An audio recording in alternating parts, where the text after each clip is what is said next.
Oui, écoutez, je viens de la gauche souverainiste, la gauche patriote, puisque j'ai eu, il y a 20 ans déjà, un engagement auprès de Jean-Pierre Chevènement, en tant que simple militant. J'ai ensuite été, comme je le dis souvent, orphelin politiquement, dans le sens où, entre 2002 et 2011, je n'avais aucune offre qui puisse me satisfaire sur l'échiquier politique national.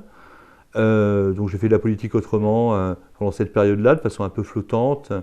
En revanche, en 2011, j'ai assisté aux évolutions du Front National, et bien qu'originaire, comme je viens de vous le dire, de la gauche, dans la mesure où je ne pense plus en termes de gauche et de droite depuis très très longtemps, je dirais en réalité depuis 1992, depuis le référendum sur Maastricht. Eh bien, même si ça m'a fait parfois un peu bizarre, ça n'a pas non plus été quelque chose d'insurmontable. J'ai rejoint le Front National en 2011 parce que je me reconnaissais, ce qui n'était pas le cas dans la ligne incarnée par Jean-Marie Le Pen, qui, à mon sens, était économiquement beaucoup trop libérale. Je me reconnaissais donc en 2011 dans la ligne qui commençait à s'imposer à la faveur de l'élection de Marine Le Pen à la présidence du mouvement. J'ai appris rapidement après que Marine Le Pen avait un conseiller qui n'était pas pour rien dans la nouvelle orientation du FN, à savoir Florian Philippot. Florian Philippot dont j'ai fait la connaissance en 2013. Nous avons déjeuné ensemble en juillet 2013 pour la première fois. Et j'ai été donc dans l'entourage proche de Florian Philippot durant les années qui ont suivi, au FN d'abord, où nous avons ensemble œuvré dans le sens de la dédiabolisation du mouvement, où nous sommes devenus, d'ailleurs, grâce à cette démarche de dédiabolisation, le premier mouvement de France dans cette période-là. Les années 2014-2015 ont été des années de grande dynamique. Donc j'ai fait la campagne présidentielle de Marine Le Pen à partir de l'année suivante, en 2017 tout particulièrement. J'étais l'un de ses 30 conseillers stratégiques, en charge plus particulièrement des questions d'éducation. Donc je portais la parole du mouvement sur les questions scolaires, de formation, d'université, etc. Faisant la campagne de Marine Le Pen en 2017, et étant en quelque sorte au cœur du dispositif, eh bien, j'ai, dès cette période-là, commencé à percevoir, de même que Florent Philippot le percevait, une sorte d'évolution tout à fait inquiétante de ce qui avait été jusque-là la ligne du mouvement. Tout particulièrement, on sentait que des gens que Marine Le Pen faisait revenir dans son entourage, tels notamment son beau-frère, particulièrement Philippe Ollivier, influaient d'une façon, à notre sens, négative sur la ligne du mouvement, droitiser le mouvement, commencer à annoncer en quelque sorte le reniement majeur qui a été celui des mois qui ont suivi concernant la sortie de l'Union européenne et la sortie de l'euro, tant et si bien que nous avons fait le choix de quitter le Front National en septembre 2017. J'ai annoncé ma démission du Front quelques heures après Florian Philippot. Nous avons donc, à partir de ce moment-là, créé un nouveau mouvement politique, les Patriotes, dans le cadre duquel je suis depuis l'origine très investi, notamment en dirigeant le pôle d'expertise du mouvement, dont nous allons, je crois, reparler.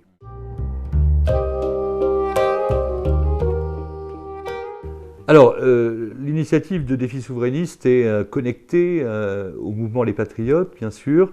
Je viens de l'évoquer, le mouvement Les Patriotes possède au nombre de ses instances un pôle d'expertise que je dirige. C'est une instance statutaire puisque elle est prévue par l'article 11 des statuts des Patriotes. Et nous avons donc commencé depuis déjà plusieurs mois à réunir toutes les personnes qui se signalaient à nous, qui manifestaient le désir de partager ou de participer à ce travail collectif, qui sont des personnes souvent très diplômées, qui sont de toute façon en position de véritablement élaborer dans des domaines particuliers des travaux présentant un haut niveau d'expertise et, je l'ajoute, des travaux ayant une visée programmatique. Donc le pôle d'expertise s'est constitué et nous avons décidé, même si ça reste le pôle d'expertise du mouvement Les Patriotes, eh bien, de l'externaliser du point de vue en tout cas de son site internet et d'une publication qui est pour l'instant en projet mais qui devrait advenir rapidement, parce que le site internet des Patriotes est un site d'un parti politique, d'un mouvement politique. Or, le pôle d'expertise agit surtout à un niveau métapolitique. Donc, pour des raisons notamment pratiques et d'ergonomie, il nous a semblé que le site du mouvement n'était pas tout à fait propre à ce que nous y publions des travaux comme ceux que nous produisons, ce qui nous a conduit donc à mettre en place un site autonome. Le nom Défi souverainiste étant le nom du site, son adresse internet est www.souverainisme.fr, mais le site en lui-même s'appelle Défi souverainiste et c'est le nom de la future revue, donc il sera largement centré sur une publication papier. Nous avons fait le choix de lancer une publication papier qu'on annoncera ultérieurement lorsqu'elle sera véritablement lancée, parce que nos contributeurs produisent des travaux qui sont à la fois souvent longs et de haute tenue, disons, intellectuelle. Et le réalisme nous conduit à reconnaître que Internet n'est pas un support adéquat, d'où la nécessité d'une publication papier, donc Défi souverainiste, dont c'est aussi le nom de notre site Internet.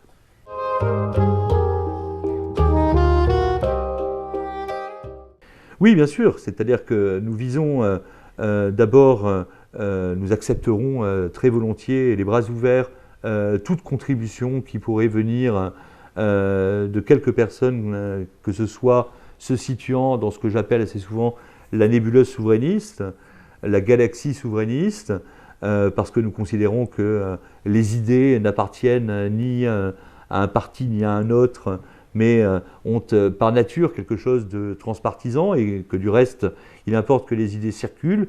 Donc nous sommes ouverts par principe à des contributions de personnes. D'ailleurs, parmi les membres du pôle d'expertise qui constituent le noyau des contributeurs, certains ne sont pas adhérents des Patriotes ou sont des contributeurs associés. Donc nous accepterons tout à fait volontiers des contributions de gens venant de l'extérieur. Il en sera de même, bien entendu, pour la revue, qui sera elle aussi ouverte à quiconque souhaiterait y publier quelque chose qui puisse présenter un intérêt et qui puisse relever surtout, j'ajouterais, d'une adhésion sincère aux fondamentaux du souverainisme. Et j'ajoute à moyen terme, j'espère, que nous pourrons organiser, cela dépendra des restrictions et de leur évolution, que nous pourrons organiser des colloques et des séminaires auxquels seront très naturellement invités des gens appartenant à cette mouvance ou à cette galaxie souverainiste que j'évoquais à l'instant.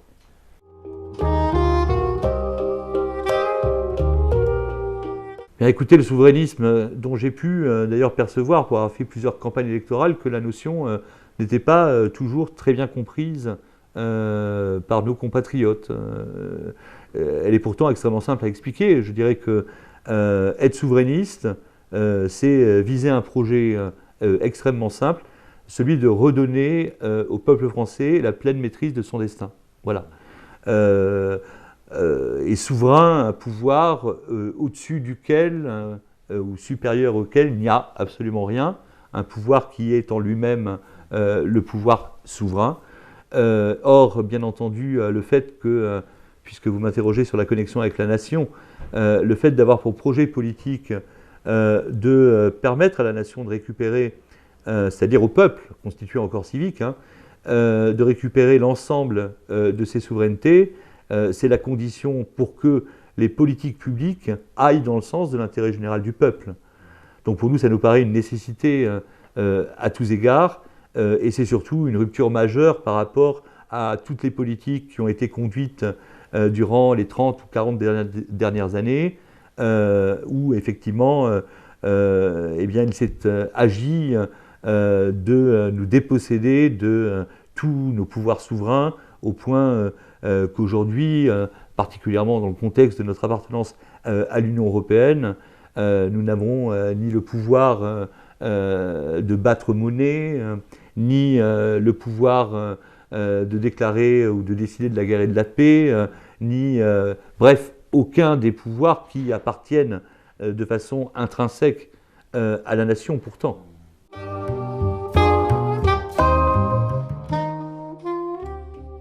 Bah écoutez, je l'ai évoqué tout à l'heure en vous disant que me concernant, je pense, et je sais que je ne suis pas le seul, loin de là, je pense véritablement, résolument, par-delà la gauche et la droite depuis très longtemps. J'évoquais 92.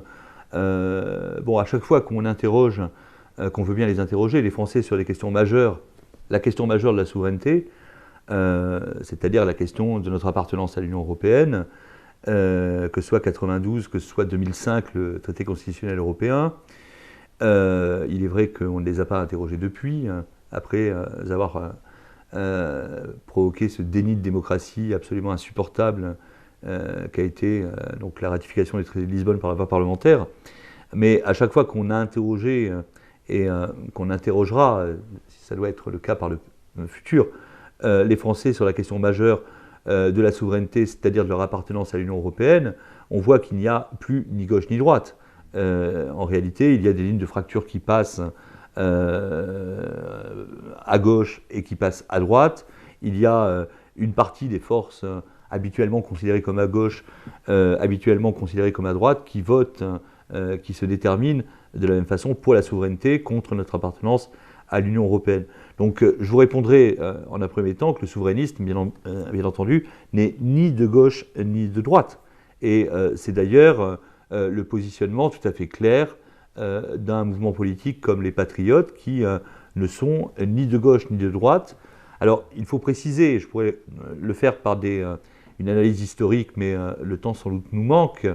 J'évoque simplement le fait que historiquement, la défense de la souveraineté, la défense de la nation, de la République a été portée selon les périodes par la gauche, par la droite. Donc ces valeurs ne sont, je le répète, ni de gauche ni de droite, la preuve aussi par l'histoire. Je voudrais préciser ce que j'entends par ni gauche ni droite. Ce n'est pas une facilité rhétorique, du moins je ne le pense pas. J'ai évoqué les lignes de fracture qui traversent chacun des deux camps dès lors qu'ils ont à se déterminer sur la question majeure de la souveraineté. En fait, les forces gouvernantes, les forces dirigeantes depuis les 30 ou 40 dernières années ont été alternativement la gauche non souverainiste ou la droite non souverainiste. Le dernier avatar de ce que l'on pourrait donc appeler le système, c'est le macronisme, qui s'est présenté comme ni de gauche ni de droite, mais le ni de gauche ni de droite du macronisme, c'est en réalité le pire pour nous de la gauche et de la droite, parce que c'est la gauche et la droite, justement non souverainistes, qui ont renoncé à défendre la souveraineté nationale, la souveraineté du peuple français. Pour notre part, et pour achever de vous répondre, eh bien, et je le répète, ce n'est pas qu'une facilité rhétorique, c'est plus profond que cela, nous voulons être le meilleur de la gauche et de la droite, c'est-à-dire réunir la gauche et la droite souverainiste.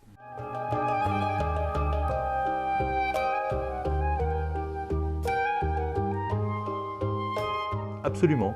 Dans la mesure où les propositions de participation, de contribution écrite ou de participation à des séminaires ou à des colloques que j'évoquais tout à l'heure et que nous organiserons lorsque la situation le permettra, à condition que ces propositions reposent sur un engagement souverainiste sincère.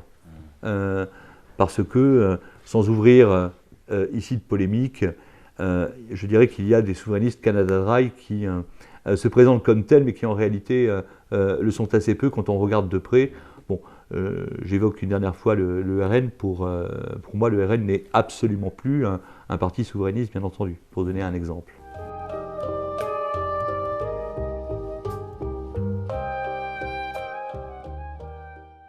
Alors, j'ai évoqué tout à l'heure le fait que si nous l'avions appelé ce site Défi souverainiste, c'est parce qu'il se centrera largement sur une publication papier, dont j'ai justifié l'existence en vous indiquant que, bien entendu, vu la qualité, le haut degré de compétence, le haut niveau de compétence de nos contributeurs, eh bien, nous avons beaucoup de contributions qui sont à la fois longues et de lecture ardue.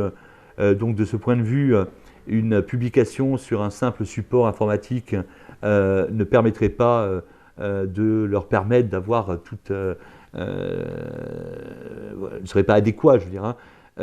Donc il y a effectivement, première partie du dispositif, la publication papier, mais nous voulons aussi que ce site, toujours dans la perspective d'ouverture et le but donc, qui est de favoriser la libre circulation des idées dans la mouvance souverainiste, nous voulons aussi qu'il soit une sorte de média. C'est-à-dire que je sais d'ores et déjà pouvoir me reposer pour cette partie-là sur une équipe de jeunes particulièrement investis, intéressés et talentueux, dont je sais qu'ils auront à cœur d'interroger, de faire des reportages vidéo de personnalités appartenant à la mouvance. Je souhaite également que ce site ait la dimension donc d'un média pour contribuer à cette circulation des idées souverainistes.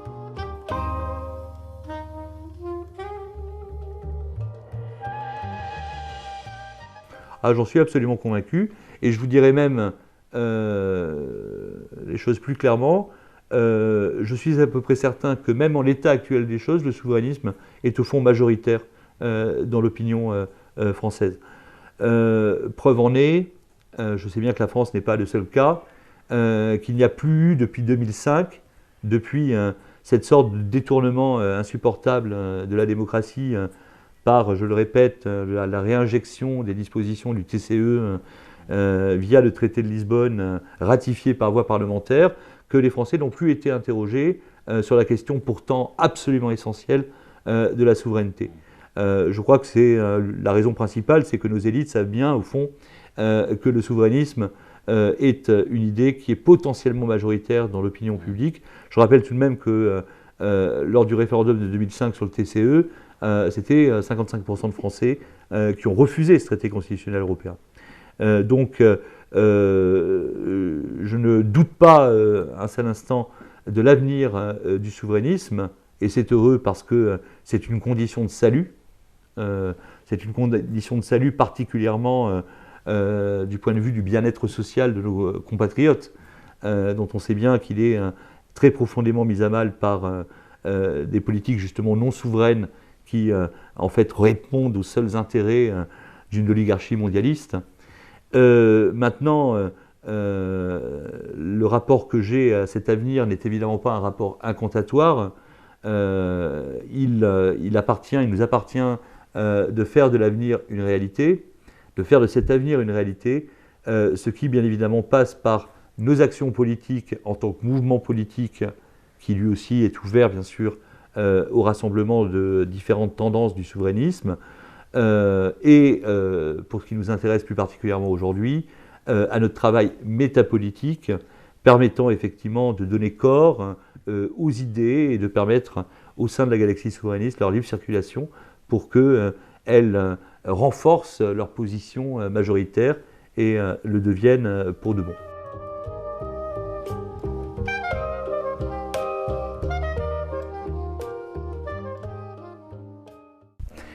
Ce que vous demandez là est tout à fait important et essentiel, effectivement. Je ne suis pas très coutumier des métaphores sportives, mais je dirais qu'il ne s'agit pas, ce serait une erreur stratégique, de simplement jouer en défense. Il nous faut également travailler très positivement à donner corps aux idées souverainistes. C'est-à-dire qu'elles doivent, évidemment, et là, il y a une véritable tâche qui est à la fois politique et métapolitique, hein, elles doivent être perçues de plus en plus par l'opinion comme étant non seulement des idées neuves, des idées originales, des idées d'avenir, parce que l'un des obstacles peut-être à ce que ces idées, du moins jusqu'à présent se soit véritablement imposée, c'est sans doute qu'elles sont par une partie de l'opinion perçues comme par trop traditionnelles, si vous voulez. Or, le souverainisme est évidemment une idée d'avenir, pour la raison que je viens de vous dire. L'avenir du peuple français passe par nécessairement la reprise en main par celui-ci de son destin, et donc par la récupération de tous les pans de souveraineté qu'il a perdus du fait de ses dirigeants depuis une trentaine, une quarantaine d'années.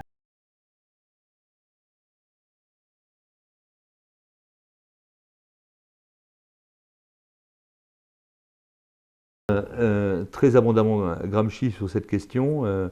Gramsci que j'ai lu, c'est un rayon de bibliothèque quand même, avec intérêt et passion. Eh bien, effectivement, beaucoup de choses, sinon l'essentiel, sinon ce qui conditionne la victoire au niveau politique, au sens politique du terme, passe bien entendu par le combat culturel, j'en suis absolument convaincu.